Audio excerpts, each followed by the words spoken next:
Good morning student. देख रहे हो आज हम लोगों को पढ़ना है सिफ़त और उसकी किस्मों को। तो हमने लिखा है यहाँ पे सिफ़त और मौसूफ़ दोनों की तारीफ़ें लिखी हुई है पहले से। आप देख रहे हो आपके स्क्रीन पे। सिफ़त कहते किसको है? कलिमा की किस्मों में से एक किस्म था सिफ़त, जो कि आज हम लोगों को पढ़ना है। सिफ़त कहते हैं ऐसा लफ्ज़ जिससे किसी की खूबी या ख़ामी बयान की जाए। यानी सिफ़त ऐसे लफ्ज़ को कहते हैं जिससे किसी की खूबी या ख़ामी बयान की जाए, बताई जाए। सिफ़त के साथ एक चीज़ पाई जाती है, उसे कहते हैं मौसूफ़। जिस लफ्ज़ की अच्छाई या फिर जिसकी अच्छाई या बुराई बयान की जाएगी उसे हम मौसूफ़ कहते हैं। जैसे आप मिसाल को देखो, हमने लिखा है गरम रोटी। इस मिसाल के ज़रिए आप समझने की कोशिश करो कि हम रोटी के बारे में उसकी बारे में बता रहे हैं कि ये गरम है। ठीक इसी तरह से दूसरा मिसाल आप देखो कि अहमद झगड़ालू है। अहमद झगड़ालू है। इसमें दो चीज़ हैं। झगड़ालू कौन है? ये अहमद के बारे में बोल रहे हैं कि वो झगड़ालू है। तो जिस लफ्ज़ से हम ये बता रहे हैं कि वो झगड़ालू है वो सिफ़त है, और जिसके बारे में हम बता रहे हैं कि वो झगड़ा है, वो झगड़ालू करता है, वो अहमद है। ये मौसूफ़ कहलाएगा। तो दो चीज़ें होती है, अहमद मौसूफ़ है और झगड़ालू सिफ़त है। इसी तरह से गरम रोटी में रोटी लफ्ज़ सिफ़त है और गरम मौसूफ़ है।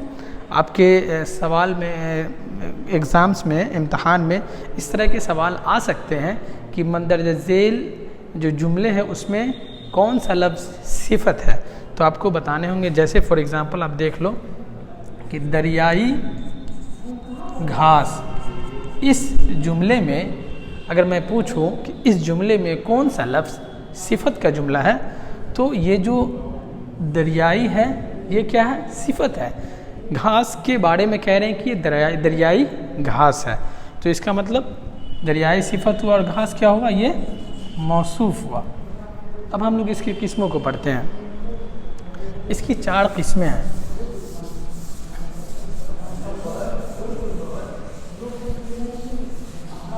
सिफ़त की 4 किस्में, सिफ़त की 4 किस्में हैं।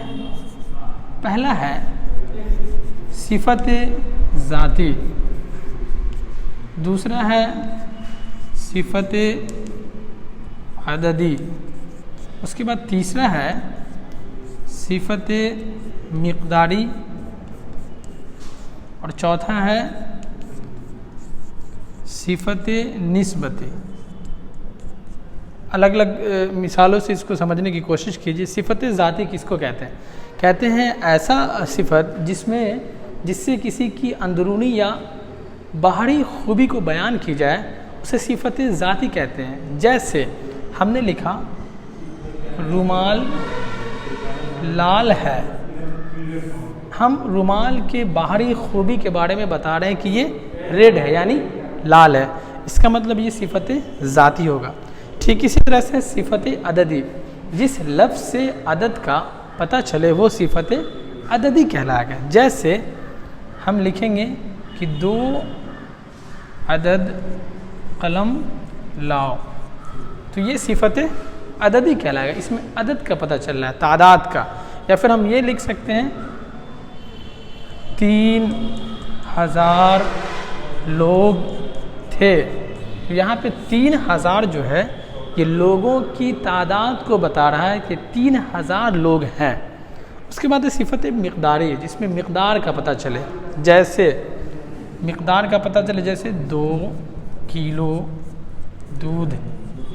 अब इसमें अब गौर करो तो दूध की जो है मिक़दार को हम जान रहे हैं कि 2 किलो है। 2 किलो आम भी हो सकता है, तो इससे क्या होगा? हम मिक़दार को जान रहे हैं। लास्ट है सिफ़त निस्बती, यानी किसी शख्स की या किसी चीज़ की निस्बत दूसरे शख्स या किसी जगह या किसी दूसरे चीज़ की तरफ जब हम करेंगे तो उसे सिफ़त निस्बती कहेंगे। जैसे हम लिखते हैं अना दहलवी, तो हमने अना एक नाम है, एक इस्म है, अना की निस्बत दिल्ली की तरफ किया है, तो ये दिल्ली क्या होगा? ये सिफ़त निस्बती कहलाएगा। ये सिफत निस्बती कहलाएगा क्योंकि हमने अना को दहलवी की तरफ निस्बत किया है। दूसरी मिसाल से इसको आप समझिए कि नज़ीर अकबर आबादी, ये किसी शायर का नाम है।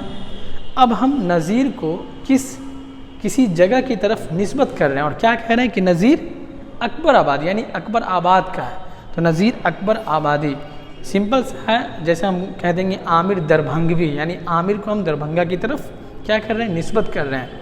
तो इस तरह से आपका आज का लेसन था, सिफत को हमने पढ़ा, उसमें मौसूफ को समझा। सिफत की 4 किस्में थी, सिफत ज़ाती, सिफत अददी, सिफत मिक़दारी और सिफत निस्बती। आपके सवाल इसी तरह से क्वेश्चंस में मिसाल आ सकते हैं और ये कहा जा सकता है कि मंदरजा झेल से सिफत अददी को चुने या फिर मंदरजा झेल में कौन सा लफ्ज़ है जो सिफत मिक़दारी से है या सिफत अददी से है। तो इसी हिसाब से आप तैयारी करो। शुक्रिया।